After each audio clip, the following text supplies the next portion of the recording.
Hello, I'm Nancy Roman, President and CEO of the Partnership for a Healthier America. Welcome to our 10th anniversary summit. I'm delighted to introduce our keynote speaker, Ethan Brown. Ethan is the founder and CEO of Beyond Meat, a company that's transforming the landscape of food through plant-based meat. So interesting, every issue that you raise. And one of the things I wanted to get into is just the weight between the planet issues and the health issues. One of the things PHA got so fascinated in was this prospect that you could actually have one play that was good for health and good for the planet. But what we're seeing is sometimes there's a rivalry between the two, and you've got the climate against the health. I'm just wondering how you see the positioning for the brand and just what your experience is navigating those. Thank you, Nancy. So it's a great question, and I'd never seen anything in my career. I was working in clean energy for a long time before founding Beyond Meat in 2009, and I'd really never seen anything where by focusing on one thing, which is protein at the center of the plate, you could simultaneously affect four things that are really important in the world around human health, around climate, around natural resource use, and around animal welfare. And that continues to be true. And so I think consumers first are moved to try the product around health considerations, but then as they begin to understand that there are other implications for what their food choices are impacting, they become more and more interested, right? Now, the younger generation, the people who are sort of 18 to 25, they are moving, I think, also maybe first almost around environmental concerns. And this is, you see the climate change strikes and things like that. But overall, the consumer base first comes to our brand because of health. Yeah, absolutely.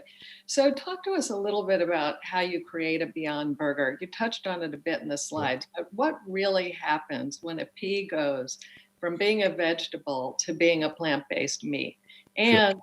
I'm also, what do you say about people who worry about the ultra processing? Yeah. I'm glad to have that question because it's something that I think we are going to do a lot of work this year in cleaning up what is a misperception that isn't helpful. It's really around a tale of two processes is the way I think about this. There's a process where you take the protein directly from the plant and you run it through a system of heating, cooling, and pressure, which are some of the most elemental forces on Earth. Things like diamonds and such are formed by that, as well as pasta. And if you take the protein and you reset the bonds, you can create that fibrous muscle structure that we have in muscle. Now, you can also create that muscle structure by having the animal consume all of that protein and use their biology, their digestive tract, their skeletal muscular system to produce a piece of muscle. But again, that muscle is being produced for their work, right? And so there are things in that muscle you don't necessarily want to be putting in your body at great quantities, right? And so the benefit of our process is we can leave all of those things out, right? And so we can create a product that's geared toward the health of your body. And that's what we do at Beyond Meat. And so we run this system of heating, cooling, and pressure where we reset the bonds of the protein. We mix in the lipids and the trace minerals and vitamins, and add water. Remember, our bodies are predominantly water. The animal's body is predominantly water. Our meat is predominantly water, plant-based meat. So it's very similar in the high-level components of meat. It just comes directly from the plant as opposed to running all that material through the animal. Okay, great. I have about 100 more questions for you, Ethan, but I'd like to jump to our special guest, Chris Paul. Thank you for being here. Listen, I know you might rather be focused on thinking about the playoffs right now, but so many people are fascinated by a big, strong superstar that they see scoring on the court, as we just did, really eating primarily a plant-based diet. So how did that all start? Man, it was tough. It was really, really tough. Being from the South, like I grew up eating everything, like just, you're somewhat a product of your environment. You know what you know because of what your parents or anybody show you or teach you. And so for me, I started back in last June, and I don't know if Ethan talked about a documentary called Game Changers. Right, because as an athlete, I'm 34, I'll be 35 in a week. You're always trying to get better in somehow, some way. And I'm chasing around 19 and 18-year-olds on a nightly basis on the court. And so you're always just trying to figure out ways to better yourself. And so, as anyone does in their particular field and trying to continue to get better, I was like, man, let me try this. I see some other athletes doing this, but you don't really hear about it, you know? And so I studied it, I watched it. I'd already started eating Beyond Meat a lot of times after games, you know, and the one thing I think all of us know as people is no one knows your body like you, right? So after games, I would start eating Beyond Meat when I got home with my family, and I just felt like lighter. You know, I honestly did. It just felt better on my gut. And I was like, what is all this about? And so then I went completely, like I went cold turkey, or somebody say cold tofu or whatever. But anyway, it's like I just went for it in June. And the first week I saw how my body transformed, right? Just the feeling of it. And just to tell you a quick story, I was working out at the time. I was training, and I've been playing for years and years and years. And usually when I'm training, I wake up with a lot of muscle soreness. You know, that's just part of training. And when you're an athlete, you're just used to it. You're like, oh, I'm achy. Got up in the middle of the night, used the restroom, and I wasn't aching. I was walking. I was feeling good. I was like, hold up. I've been playing too long for this not to be hurting. And so I went in with my trainer the next day, and I was like, are we doing something wrong? Am I not going hard enough? Stuck with it. And I tell you, those first few days of being plant-based, I was stressed out. I was stressed out because you don't realize how conditioned your brain and your body is to having different meat products, you know? And it continued to get better. Then next thing you know, I ended up going the entire summer without putting ice on my knees, right? And so I trained all summer long and didn't put ice on my knees one time. And that was just because I stopped having so much inflammation in my body, you know, and I'm always still constantly learning. And throughout the season this year, you know, we play sometimes 4 games in 5 nights. Right, we'll play on Monday, fly to a city, Tuesday, fly to another city, Thursday, Friday. And some of my best games this season was on the second. Most of my best games this season was on the second night of a back-to-back. So my body has shown the ability to recover a lot faster.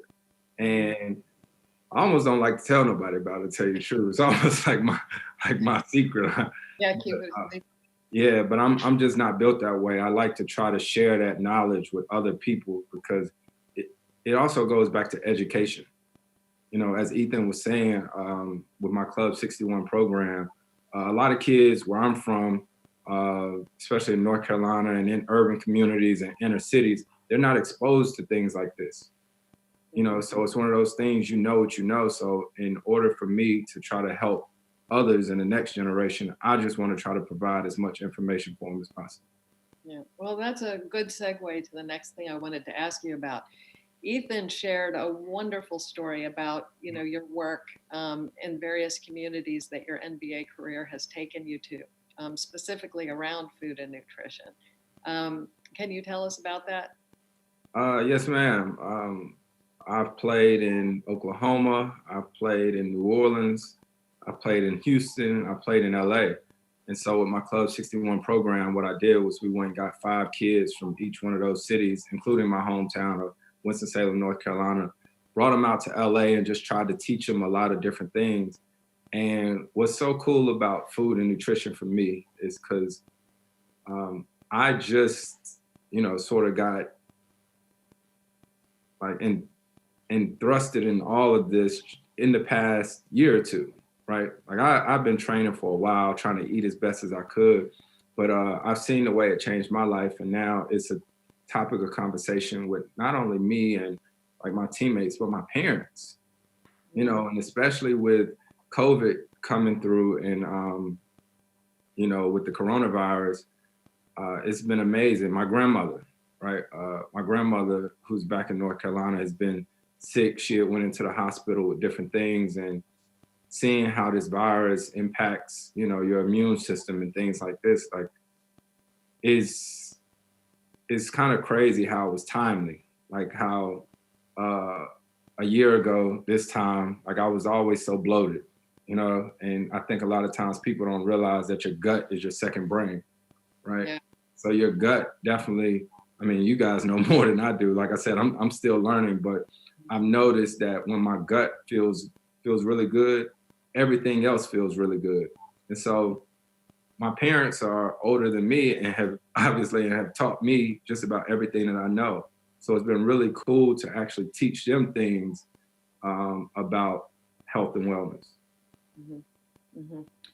Well, thank you for joining. I know you might have to jump off a couple minutes early, but I do want to get in one last question for you. With so many people stuck at home because of COVID-19, do you have any tips for those of us who are working on a jump shot or just want to stay in shape?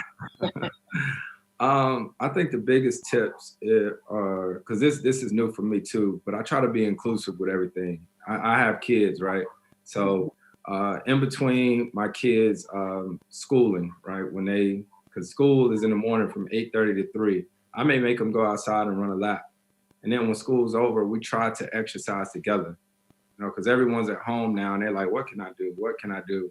You know, so just trying to stay as active as possible, but also like exercising your brain, you know, because a lot of times we all just want to be connected on our phone, and these Zoom calls are the best thing ever because everybody knows the world of conference calls and you're on the phone, right? But it just does something for human connection, the fact that we can see each other. So I thank you so much for allowing me to be on. Yeah, well, we loved having you, and it's great to be among kindred spirits who understand that food is a real tool for health. So thank you very much. It is, man. Thank you so much. Thanks, Chris. All right. So Ethan, that is sort of a good segue to get back to something that we've spoken about before, and I know we're both passionate about. But as I look at what's happened with COVID-19, it just seems the unbelievable inequity is further exposed. You know, food is a tool for health and not everybody has access to the same thing. So I'm just wondering how you think about price point. It's so frustrating for me as a leader in this space to see that not everybody has access to the same good food. We're working on produce, but how are you thinking about it as your company develops? Nancy, I couldn't be more passionate about this subject. It's been something that I've been driving to for many, many years. You know, if you look at heart disease, the rate of death from heart disease in African American communities, the highest. Same with cancer-related deaths, the highest among African Americans. You know, incident rates for diabetes, highest among Latinos and Hispanics, followed by African Americans. So it's really disproportionate, and it's diet driven, and that's not right. And so when you think about economic distribution, you know, we have to get the price of our products to be below that of animal protein. And that's something that you will see us do. I set a commitment a year ago to be able to do that within 5 years, and we'll get there. You know, if you think about the value proposition that we have, we're taking a very big bottleneck out of the system, which is the animal. So we should be less expensive, right? We're not feeding a bunch of crops to an animal. We're using protein directly from those crops. The reason we're not is scale. And as we achieve scale and as the supply chain matures, you'll see us be able to be very aggressive on pricing. I'm looking forward to that because it isn't right what's happening. And I think we can play a very significant role in helping to solve for that. And one of the things you mentioned very briefly was around you know, the fact that this is not only good for your body, but good for the environment. And there's also something with Chris that he was mentioning, which occurs to me, that the benefits that he's receiving as an athlete are also some of the exact benefits that are helping people to stave off or avoid things like heart disease and many other diseases that we consider to be part of aging, and that has to do with inflammation, right? And so it's the role that plants have in reducing inflammation. It can help an athlete, but it can also help someone who's older, who is you know, battling with things like arthritis or heart disease. All of these things they're rooted in that inflammation, and we as folks that are producing plant-based protein can play a special role in trying to keep the inflammation levels down in the human body. Mm-hmm. Yeah. So, you know, we're constantly learning more about food systems and nutrition and everything. And how are you thinking about innovation and, looking ahead? Yeah.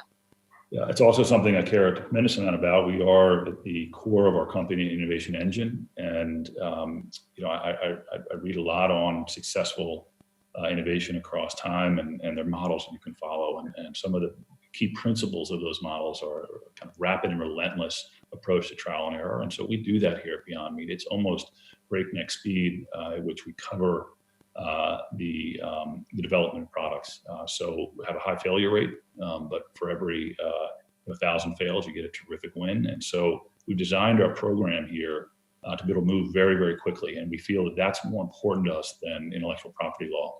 If there are folks out there that are taking our products off the shelf and trying to reverse engineer them, but that's okay because they're chasing a ghost in that regard. We've already moved on from that blueprint, and we're on the next generation of our products. And so innovation is extremely important. I will always invest $1 in innovation before anything else, just because that's what drives growth in the company. And look, we're on a mission to try to provide consumers with protein that is indistinguishable in terms of the sensory experience from animal protein, and it provides the nutritional benefits of animal protein, which I should mention, there are many, right? It's a good source of protein, et cetera.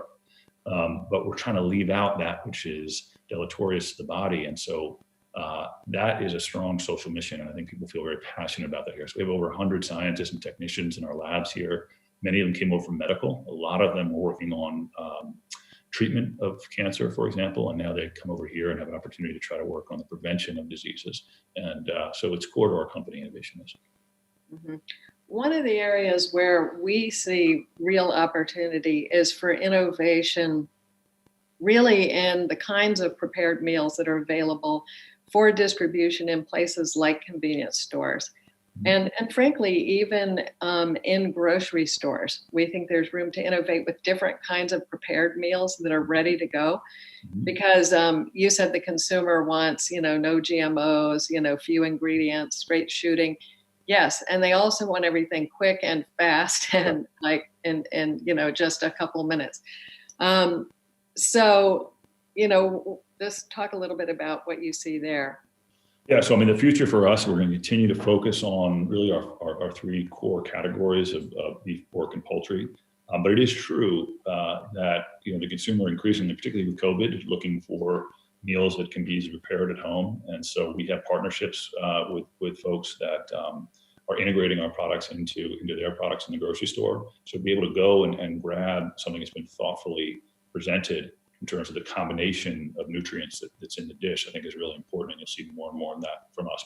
But our main goal here is to not try to serve too many masters, but rather stay focused on how do we create that perfect piece of animal protein in each of the categories, beef, pork, and poultry. And when we do that, if you can create the product so the sensory experience is exactly the same, nutrition exceeds that of animal protein, and it's cheaper, there are very few consumers that are going to sort of raise their hand and say, I still don't want it. Right? That becomes something that will be an odd response. So we have to get there. We have to make it so it tastes just like animal protein, has nutritional advantages, and ultimately is cheaper. That we will be able to then, I think, reshape the meat industry. Mm-hmm. Yeah, there's so much potential in the food space. And I wanted to just talk to you about allying with other food partners, because part of what I see, there have been so many of us working in various silos, be it a company silo, an NGO silo, even a government silo, on their own little aspect of creating a healthier food stream for the country. And it just strikes me, we're not going to get this done all by ourselves. There really are, there's a need, I think, to partner like never before and drive a big conversation about how we really leverage the power of food for health. It's sort of nuts that we haven't done it yet. Yeah. So I really appreciate the partnership, but I'm really hoping we can use this moment of COVID-19 to pull in other partners and engage others like-minded who want to work together. Yeah, well, I think if you look at some of our current partners, whether it's Dunkin', McDonald's, Starbucks, there's a real intention there. It's not window dressing. They really want to be able to present products that are going to make their consumers healthier, and they're working with us to do that. And so, whether it's even you look at across the full spectrum, doesn't matter the category, whether you're going into a Del Taco or to Hardee's or Carl's, all of these companies, I think, are trying to meet the consumer, and the consumer is moving at a more rapid pace today than they were in the past toward healthier eating. And we provide the opportunity to work with some of the largest organizations in the world to help them be part of that. Mm-hmm. A couple quick questions before we need to tie up. How did you connect with Chris? Oh man, I have a very close friend, Beth Moskowitz, who is just amazing, and she works here at the company. And her and Chris have been friends for a long time, and so we were introduced that way, and just hit it off immediately. He's got a great sense of purpose about him, and he's a special guy. Mm-hmm. Absolutely. Well, we've been thinking a lot about COVID-19, and it does create a sort of somber, uncertain atmosphere. But on a positive note, what's one thing that's giving you hope during this time? Oh man, there's a ton. There's really, the tragedy is unbelievable, and it's just, I've seen a lot of loss during this period that it's just hard to make sense of. But there's tremendous lessons in what's happening right now. So if you think about where I live in Los Angeles, I can see the Santa Monica Mountains in a way I've never seen them before. They're almost virtual in their clarity, right? Rising up from the ocean. It's incredible to see, right? You can sit out and the planes aren't buzzing everywhere. Traffic fatalities are way down, right? So there's so many things here that we should learn from this. The Earth is taking a break right now and breathing. And that's something, the Himalayas, you can see them like never before, or rather haven't been able to see in a long time. So there's an opportunity here to learn from this. And so I was not someone who was in favor, to be very honest, of a lot of working from home. I just was like, well, get in here. We've got a big mission. I want to see you here all the time. I have changed my perspective on that. If you can run your organization with very clear KPIs, where people are very much accountable for clear goals, right? And we can use Zoom and other technologies to connect. I'd say my leadership team today is more connected than ever, because we're not all, Dallas, Fort Worth and Newark, and we're home, right? So this idea that you need to travel at the drop of a hat, just attend conventions. By the way, one of the things that just drives me crazy is these energy conventions that fly everyone in from all over the world, and then sort of moan about climate change. Air travel is a significant issue, right? So let's not do it in such a capricious way. I think there's a lot of lessons we can learn from this, and help the Earth heal a little bit, even as we heal as a society. Yeah, absolutely. I think we took a lot of carbon out of the air by pivoting to a virtual conference here. Yeah. And this is going to be our path going forward. We've decided that we'll be convening virtually from this point on. So, well, I can't wait to see the results. And here's an example. I'll go home and see my kids tonight. That's a big benefit. I'm not staying in a hotel. And so there's a lot we can learn from this about how to maybe live a little bit healthier life. Even as this tragedy has had so many terrible consequences, there's some benefits. Yeah, absolutely. Well, Ethan, thank you. You've been terrific. I wish you luck, and I'm proud to have you as a partner and friend, and look forward to what we can do together. So thank you so much for being with us. Right back at you. Thank you. Take care, everybody.